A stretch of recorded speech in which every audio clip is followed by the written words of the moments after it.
Everyone, இந்த வருடம் ஒரு டேட்டா பார்த்தோம். எனக்கு ஒரு கொஸ்டின் வந்துச்சு. எல்லாரும் பிஎஸ்சி அக்ரிகல்ச்சருக்கு தான் ஃபைட் பண்ணுறாங்க.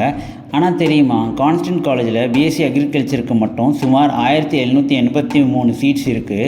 ப்ரைவேட் அஃபிலியேட்டட் காலேஜ் கவர்மெண்ட் கோட்டாவில் 1489 சீட்ஸ் இருக்குது. அதாவது பிஎஸ்சி அக்ரிகல்ச்சருக்கு மட்டும் 3000+ கவுன்சிலிங் சீட்ஸ் இருக்குது. அப்போ ஏன் இன்னும் நிறைய பேருக்கு சீட் கிடைக்கல? ப்ராப்ளம் சீட் இல்லை, ப்ரிஃபரன்சஸ் ஆர்டர் தான்.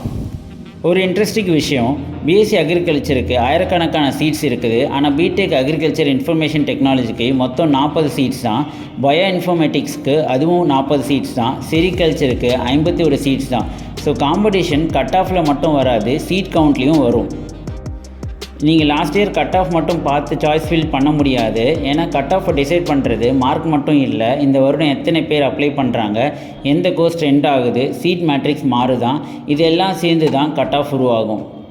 ஒரு டேட்டா பார்த்தீங்களா, பிஎஸ்சி அக்ரிகல்ச்சர் மட்டும் இல்லை, horticulture, forestry, food nutrition, agri business எல்லாமே வேறு சீட் ஸ்ட்ரென்த்.